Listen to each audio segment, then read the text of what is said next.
Assalamualaikum. Bagaimana sekolah saya?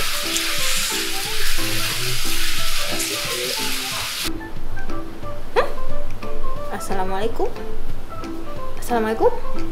Assalamualaikum. Assalamualaikum. Assalamualaikum. Assalamualaikum. Tidak penting. Cuma baca aja. Tak balas. Assalamualaikum lagi. Assalamualaikum. Assalamualaikum. Gak penting lah apa sih DM lagi ngomong dia. Kita baca lagi. Cuma baca aja. Ayo balas kok.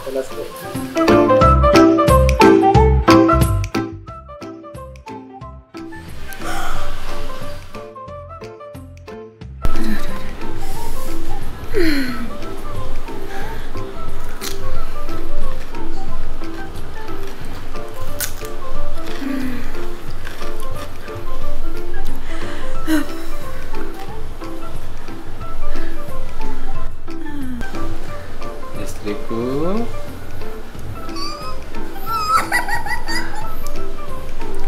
kenapa? Kamu siapa? Aku suaminya. Kamu suamiku? Arab? Berewokan? Aduh, kok banyak bulunya? Aduh. Kan aku suaminya. Astagfirullahaladzim. Dipanggil Umi. Hah? Ya, oke. Ya, sebentar aku turun. Assalamualaikum, aku Khadijah Zahra dari Indonesia. Wa ana Ali min Filistin.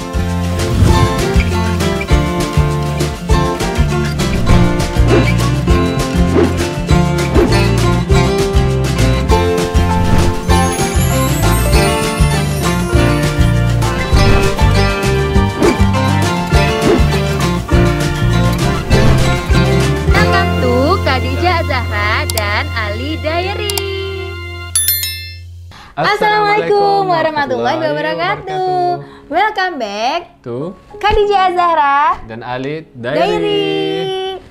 Nah guys, kali ini Khadijah sama Mas Ali mau share tentang gimana sih kok bisa kenal sama Arab ini. Kok bisa Jawa sama Arab? Iya, kok bisa kenal sampai nikah gitu kan.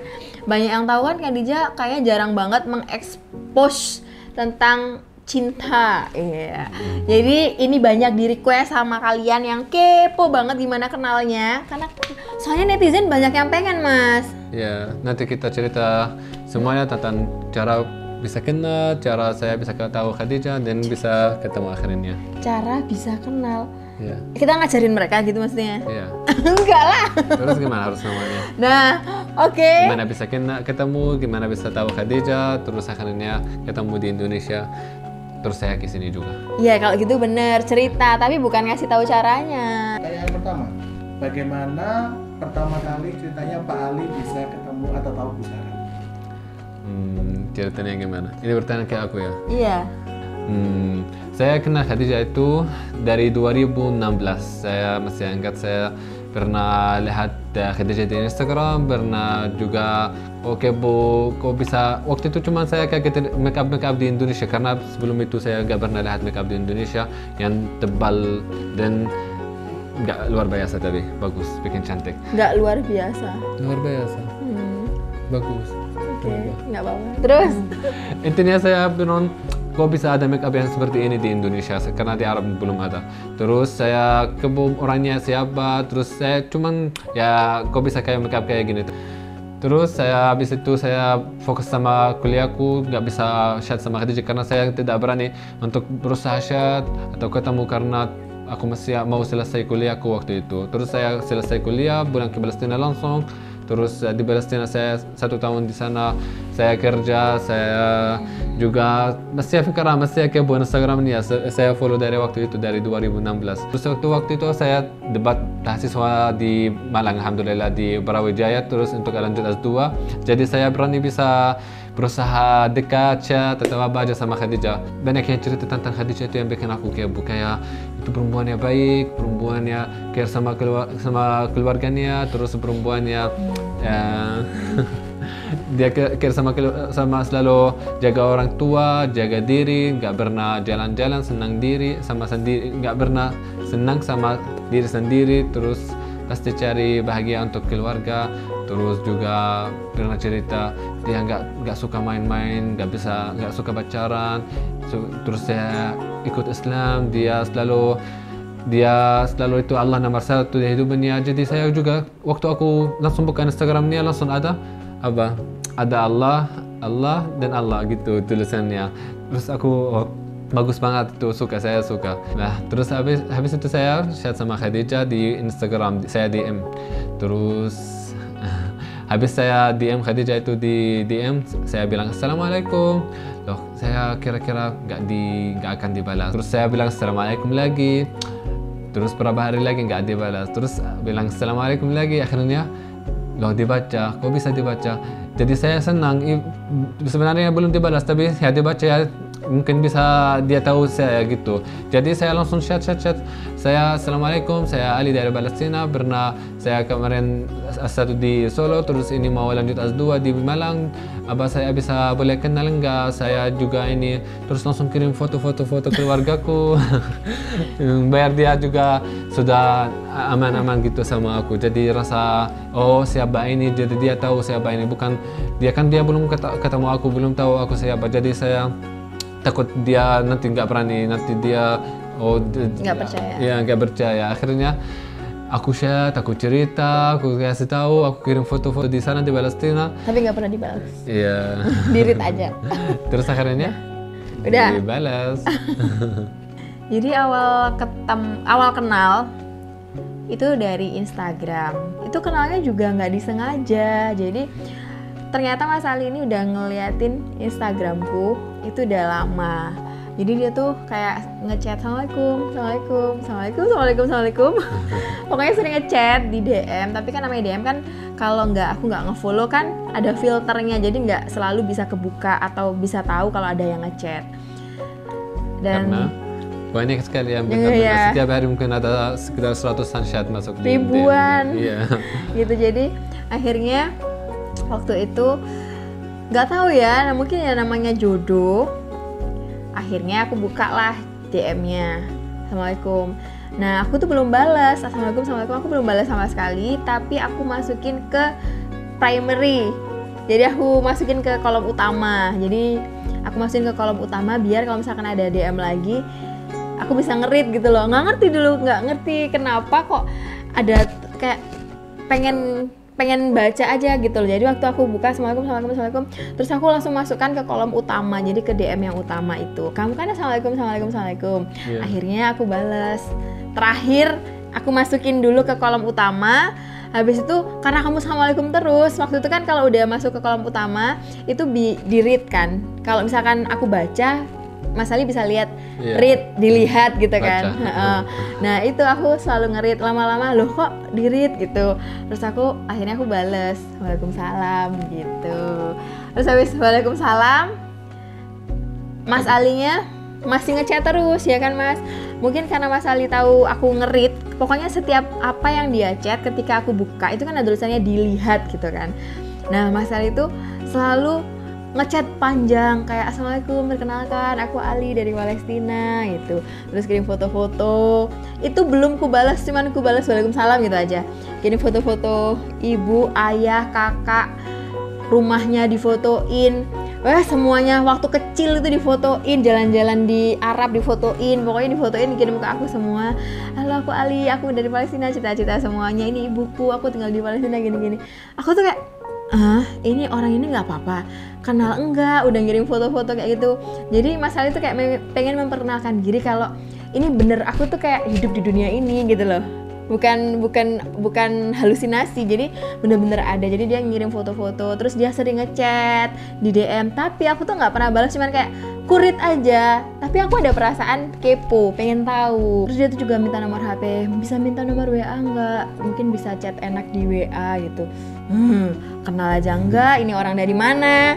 Terus habis itu ya, maaf ya, saya nggak biasa nggak biasa chat sama laki-laki yang tidak dikenal dan nggak sembarangan orang bisa dapat nomor saya. Maaf ya, kalau misalkan ada yang penting ya kamu bisa chat di sini aja, mesti di DM aja kayak gitu.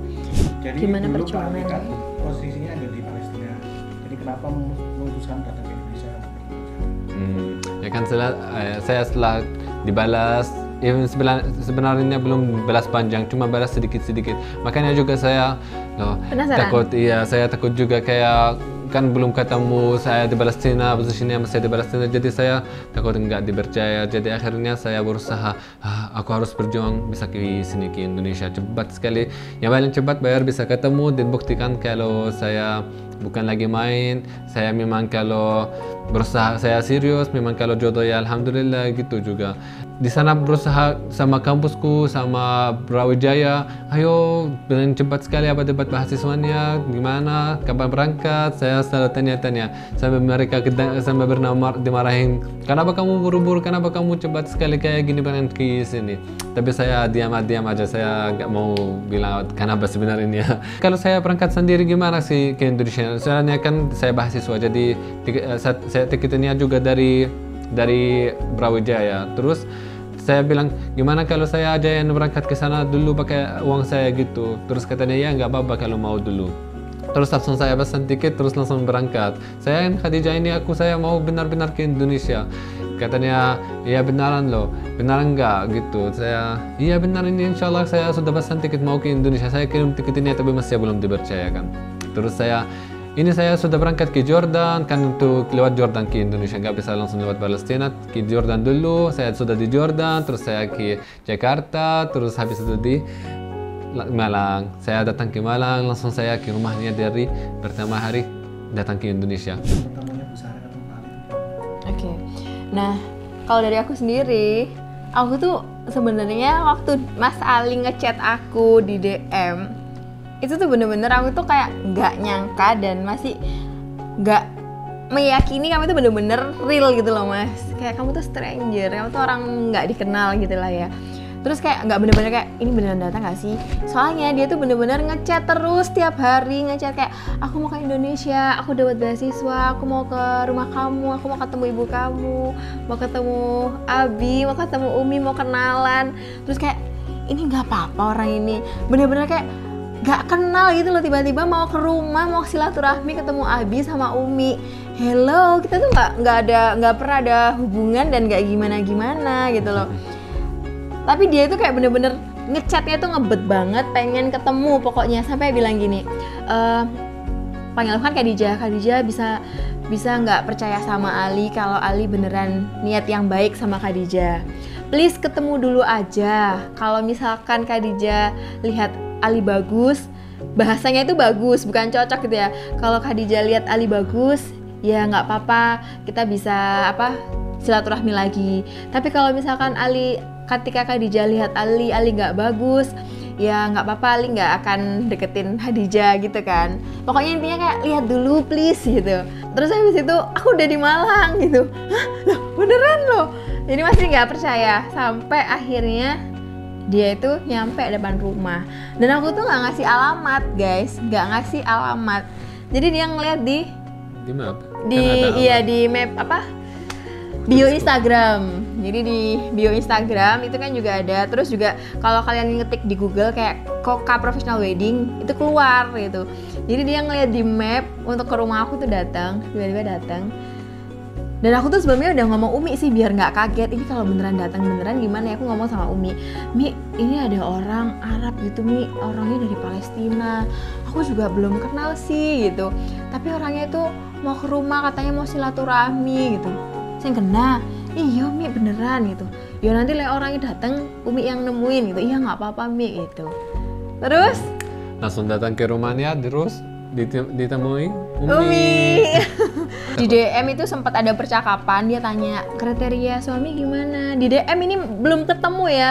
Jadi kan semakin ini orang nggak apa-apa ya gitu, kayak di DM itu Ali tanya kriterianya gimana, kalau nikah di Indonesia gimana, ini gimana sih kok tanya-tanya kayak gini, belum ketemu belum gimana. Akhirnya aku bilang, sempat aku jawab, ya kalau aku sih intinya yang penting agama nomor 1, yang kedua bisa menerima aku dan keluarga gitu, utamanya harus bisa mengambil hatinya orang tuaku, Umi sama Abi gitu.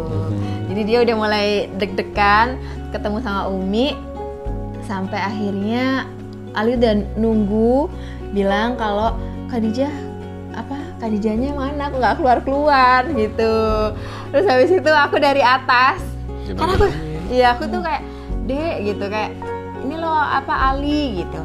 Aku tuh takut, jadi ya bukan takut, gak ngerti, refleks aja kayak malu gitu loh guys, malu yang bener-bener malu, nggak kayak udah aku ketemu sama siapa ini gitu. Terus aku tuh dari atas tak intip, ini masih waktu ngobrol sama Umi, aku tuh ngintip, tak intip.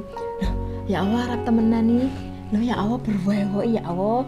Terus tak lihat lagi. Loh ya Allah, kok akeh bulune sih gitu. Kamu dulu tuh pakai baju yang gini loh, kayak agak V gitu bentuknya. Kelihatan bulunya dari atas kan kelihatan saya. Ya Allah. Kayak first impressionku, ya Allah, Arab temenan ki, Arab kudu Arab gor-goroan gitu loh, Rek. Arab temenan sing akeh bulune. Aduh, sembuh kan. Gimana cara Pak Ali meyakinkan Umi, Abi dan keluarganya besar dia boleh menikah? Ya gimana caranya? Soalnya ceritanya panjang, karena saya selama 2 tahun saya berjuang benar-benar banyak masalah, banyak susah, karena apalagi saya orang luar negeri, beda sama orang Indonesia. Apa nanti kamu nikah terus kamu lari-lari ke Palestina, tinggalan istrinya, atau nanti kamu ya nggak bisa dipercaya, kamu juga kayak banyak laki-laki yang di sini nikah, banyak yang nikah sama orang Indonesia terus nggak bisa lanjut lama. Jadi banyak orang luar negeri yang nikah cuma sebentar, habis itu ditinggal kayak gitu, terus nggak balik. Jadi saya selalu pasti berusaha yang terbaik untuk keluarga di sini. Jadi saya waktu itu masih S2 kuliahnya, tapi saya bisa kasih waktu untuk care, untuk perhatian sama Umi, sama Ada, apalagi waktu itu kakak yang belum ada, sama Abi belum pulang, masih ada kerja di luar negeri terus. Jadi di sini nggak ada laki-laki yang bisa jaga keluarga, jadi saya berusaha kayak apapun yang dibutuh saya pasti ada, bisa bantu. Kita Khadijah juga keluar kerja kita Khadijah itu juga kerja di luar kota, jadi saya berusaha juga datang ke rumah, bayar jaga Umi, bayar kalau Umi butuh beli makan, kalau mau beli apa-apa, bayar kalau mau diantar kemana-mana, saya berusaha biar Umi juga tahu saya benar-benar ini serius, nggak main-main. Terus kita juga banyak masalah lagi sama ayah sama ibu di Palestina, gimana mereka mau terima juga saya nikah di sini jauh-jauh kan. Saya nggak bisa nanti kalau habis nikah di sini saya susah bawa istri ke Palestina, karena memang di sana nggak boleh bawa istri ke sana. Kan Ali pernah bilang, Umi boleh nggak kalau misalkan ajak makan? Ya kalau berdua nggak boleh, tapi kalau makan bersama boleh. Jadi kalau berdua aja nggak boleh, tapi kalau makan bareng-bareng, jadi sama keluarga nggak apa-apa. Jadi ya sama adik, sama kakak, sama Umi bareng-bareng nggak apa-apa. Pokoknya nggak boleh yang cuman kelinting-kelinting berdua gitu, nggak boleh. Jadi bener-bener Umi itu Ali sendiri juga kayak sabar banget nungguin aku. Terus habis itu kadang itu juga kalau misalkan butuh 2 driver armada kesana kesini, nggak ada, pas aku nggak ada supir kan, Mas kamu ada waktu nggak, ada waktu kosong nggak, bisa bantu nggak gitu. Langsung Mas Ali happy. Pokoknya ya cari alasan-alasan untuk bisa ketemu, karena tidak boleh ketemu kalau tidak ada alasan. Oke, pertanyaannya, kenapa akhirnya untuk berdua memutuskan untuk menjalani hubungan yang serius? Kenapa memutuskan untuk hubungannya lebih serius? Istriku dulu. Aku dulu, oke. Ya. Kalau aku pribadi, bukan karena usia lu sayang, enggak sih. Ya, yang pertama, aku itu sebelum ketemu Mas Ali, aku itu nggak munafik ya. Mungkin sebagian orang yang followersku lama dari 2014 di Instagram mungkin pada banyak yang tahu kalau aku sebelum sama Mas Ali ini pernah sama orang lain. Jadi pernah kayak mau nikah gitu loh sayang, kayak aku tuh mau nikah.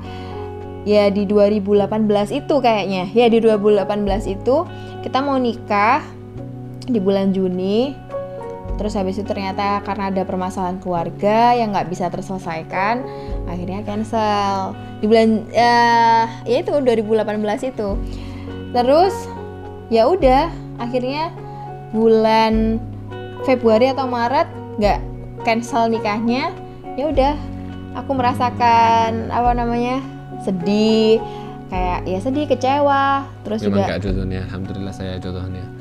Tapi itu benar-benar buat saya juga susah karena memang sebelum itu mau nikah terus enggak jadi. Jadi akhirnya Abah Ali itu seperti laki-laki yang sebelumnya enggak. Abah Ali itu bertahan jawab enggak. Abah Ali mau benar-benar serius terus bisa jadi jodoh yang terbaik enggak untuk Khadijah.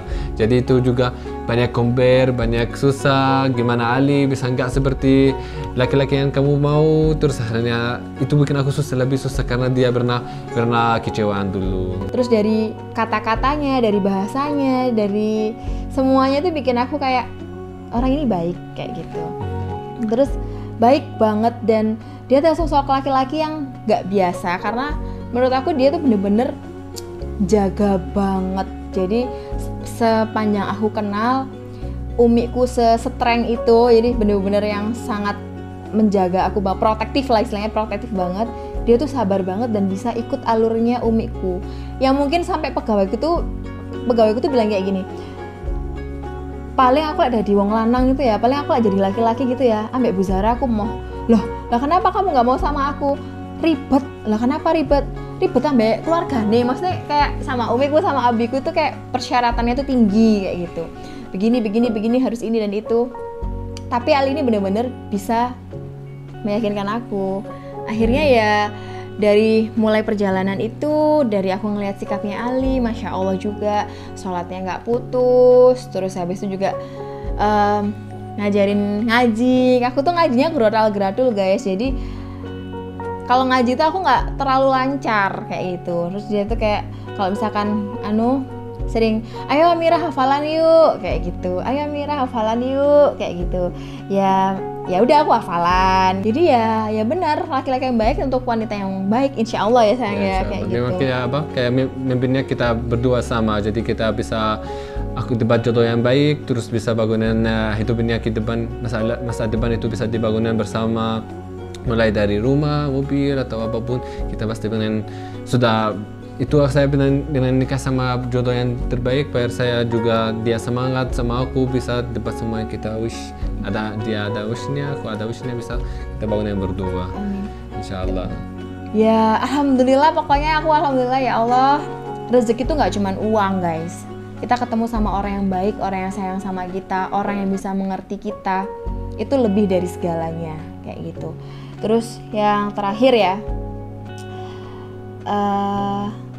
terima kasih sudah menerima segala kecerewetanku, kenakalanku, pokoknya semuanya yang jelek-jeleknya di Amira. Terima kasih udah. Nggak ada jeleknya. Terima kasih udah nerima aku. Karena aku tuh sama Sally tuh sosok yang sangat bertolak belakang. Kan kalian ngerti sendiri guys, aku kasih pecicilan. Jadi aku tuh aslinya dablek, pecicilan, usil, nakal. Cuman karena aku nggak ada temennya, nggak ada pelampiasannya. Ketika aku udah punya suami, yang ku usilin tuh suamiku sendiri. Aku apain, aku pokoknya jadi temen lah kayak gitu. Terima kasih. Kadang aku egois banget. Udah sabar sama Amira yang gemuk, jerawatan, cerewet, dan suka request ini dan itu. Oh ya, pertanyaan lagi. Kenapa saya sering panggil Amira? Oh ya, kenapa kalau di Instagram, bukan di Instagram, biasa hari-hari dia panggil aku Amira. First dulu awal-awal pertama kali kita ketemu manggilnya Khadijah guys. Tapi setelah udah ketemu dia tuh izinnya juga sama Umi juga. Saya boleh nggak manggilnya nggak Khadijah? Loh kenapa? Kalau Khadijah itu udah sering dipanggil orang. Kenapa nggak panggil Zahra aja? Kalau Zahra juga udah sering dipanggil Zahra. Terus dipanggil siapa? Dipanggil Amira aja. Loh kenapa? Karena Amira itu artinya kalau di bahasa Arab itu artinya putri, princess. Jadi dia tuh dari nama panggilanku aja dia tuh memang pengen ya someday aku pengen jadi princessku kayak gitu. Jadi akhirnya aku dipanggilnya princess. Sebenarnya nama aku juga ada Amiranya, makanya dia juga pengen dia Amira itu artinya bagus, princess, because you are my princess gitu kan. Ya, intinya kayak gitu sih. Nah guys, jangan lupa subscribe kan, jadi ilat Jawa iki guys.